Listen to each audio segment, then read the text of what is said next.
ఎక్కడ నాశనం జరిగిందో రిపోర్ట్ ఇవ్వండి, ఎంక్వైరీ పెట్టండి. ఎవరు బాధ్యులైతే తప్పు ఆరోపణలు చేస్తే ఆయన బాధ్యులు అవుతారు, లేదంటే అక్కడ తప్పు జరిగితే వాళ్ళు బాధ్యత చేయాలని తెలియజేస్తున్నాను. ఒంటినే చేరుకొని ఆరోపణ చేయడానికి కాదు, నిజంగా ఆయన్ని ఆ ఆరోపణ నిజాన్ని అనిపించుకుంటే రిపోర్ట్ ఇవ్వండి, ఎంక్వైరీ చేయండి.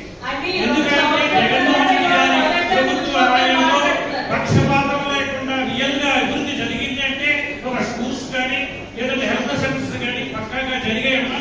ఆయనకు అనుమానం ఉంటే రిపోర్ట్ తీసుకోండి, రిపోర్ట్ తీసుకుని మీరు ఎంక్వైరీ చేయవలసిందిగా కోరుతున్నాను. సంబంధించిన పబ్లిక్ ఏ ఇష్యూస్ ఉన్నాయి, ఏ ఇబ్బందులు ఉన్నాయి, వాటిని సిద్ధంగా తప్ప రాజకీయ వేదికలు తెలియజేసి మనం ప్రజాప్రతినిధులని చాలా ఉందాగా ఉండాలి. పార్టీలు మాట్లాడుకున్నప్పుడు మనం గైడ్ మాట్లాడచ్చు, అధికారులు ఉంటారు, డిస్ట్రిక్ట్ అడ్మినిస్ట్రేషన్ ఉంది, విధానంగా ఉంది. మనం డైరెక్షన్ వాళ్ళకి సమస్యలే తప్ప ఈ ప్రభుత్వం చేసింది ఆ ప్రభుత్వం చేసింది అనుకోవడానికి చర్చ కాదు. గౌరవ సభ్యులు ఆ పరిధిలో ఉన్న సమస్యలు ఏవైతే ఉన్నాయో అవి సంతృష్టి తీసుకురావాలి. దానికి ఏ విధంగా పరిష్కారం చేయాలో మనం డైరెక్షన్ ఇవ్వాలి. మనం వేదిక కూర్చున్న చాలా ఉన్నాగా మాట్లాడడం తప్ప ఇప్పుడు ఒకసారి మనం ఏదైనా మాట్లాడేటప్పుడు సభ్యులు కూడా ఒక పార్టీ వాళ్ళు మాట్లాడి వేరే పార్టీలో మాట్లాడడం వల్ల డైవర్ట్ అవుతుంది. దీనివల్ల ఏంటంటే సమస్య పక్కదారి పడుతుంది తప్ప పరిష్కారం మార్గం. ఈ డిసిషన్ కొంత సభ్యులు గౌరవ సభ్యులు చాలా వ్యక్తిగతంగా వారు ఒక మెడికల్ హెల్త్ విషయంలో చాలా విషయాలు మాట్లాడారు. అది అభినందించాలి. అది ప్రతిపక్షం ఉన్నామా అధికార పార్టీలో మనం పక్కన పెడితే ఇప్పుడు కూడా మనం ఏంటంటే ఏదైనా సమస్య వచ్చినప్పుడు అధికార దృష్టికి ఏ విధంగా తీసుకెళ్ళాలి, ఏ రకంగా పరిష్కారం చేయాలని చెప్పాలి. పోలాంటి సభ్యులు కూడా వాళ్ళు కూడా గౌరవ సభ్యులు ఒక ప్రస్తావన చేశారు. 2014-19లో చాలా దోపిడీ జరిగింది ఇసుక విధానం, ఇప్పుడు కూడా జరుగుతున్నారు. దాన్ని జిల్లా కలెక్టర్ వారికి ఈ సభలో చెప్తున్నాం. ఇది ప్రభుత్వం ప్రతిష్టాత్మకమైన పాలసీ, ఇది చాలా క్లియర్ గా చెప్తున్నా. మెంబర్ ఆఫ్ పార్లమెంట్ గా నిన్న సీఎం గారు కూడా చాలా స్పెసిఫిక్ గా చెప్పారు. ఇది చాలా ప్రతిష్టాత్మక కార్యక్రమం కనుక 2014 నుంచి 2019, 19 నుంచి 24, 24 ఈ 24 నుంచి 6 నెలల వరకు కూడా ఏం జరిగిందో ఒక నివేదిక తయారు చేసి ఎంక్వైరీ చేయండి.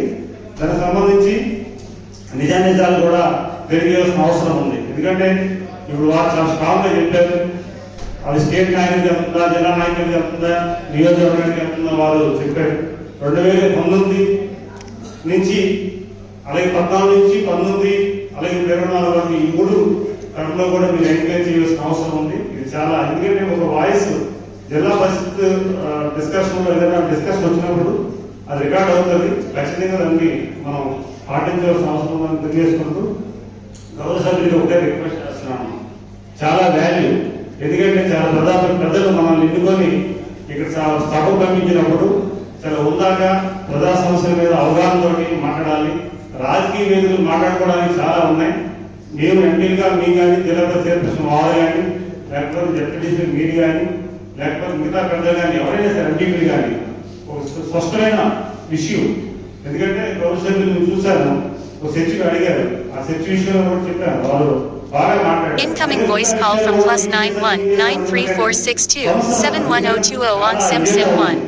చాలా చూస్తే దాదాపు 2 రోజులు పడుతుంది ఏజెండా. ఇంకా 2 agenda. Incoming voice call from +91 93462.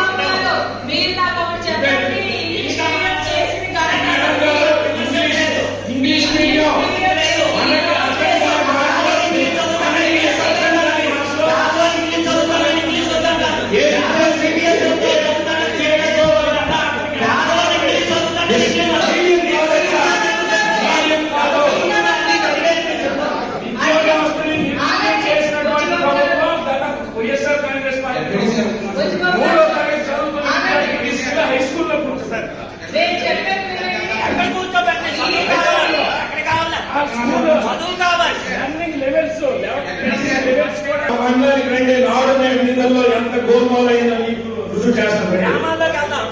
గ్రామాల్లోకి నాడు స్కూల్స్ విషయంలో ఎంత నాశకమైన పనులు చేశారు.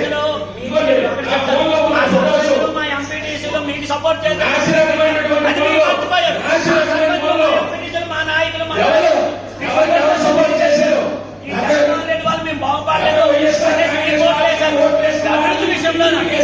స్కూల్లో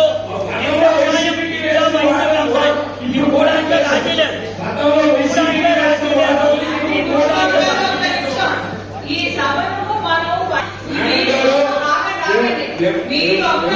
మీరు ఒక్కరే అబద్ధాన్ని ఒక్కసారి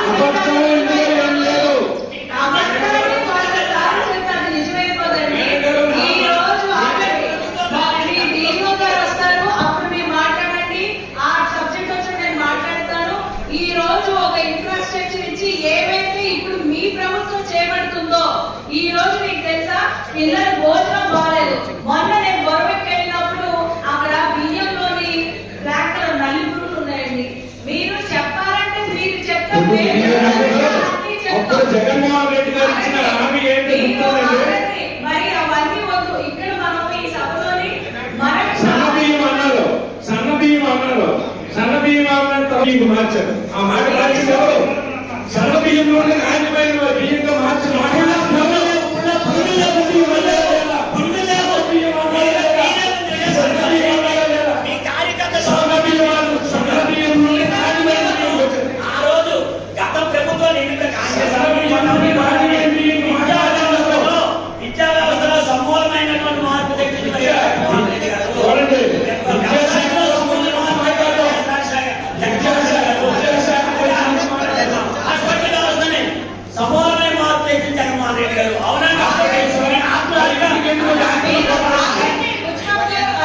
ఈ సభ 15,000 ఎక్కడికి వెళ్ళిపోయామా?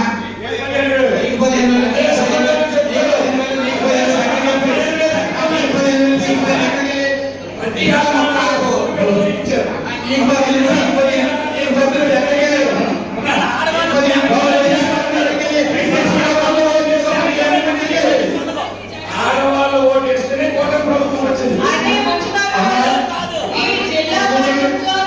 పక్కన పెడితే ఈసారి ప్రతిష్టాత్మక తీసుకున్న పథకాలు ఏవైతే ఉన్నాయో ఖచ్చితంగా మీకు హక్కు ఉంది, అడగండి అధికారులు. కానీ విషయాన్ని మన పార్టీ చేసే పైకి ఇచ్చే విషయాన్ని ప్రతిష్ఠించుకోవడం అనేది ఇక్కడ అనవసరం నా అభిప్రాయం. దయచేసి ప్రతి ఒక్కరు కూడా గమనించాలని తెలియజేసుకుంటూ థ్యాంక్ యూ.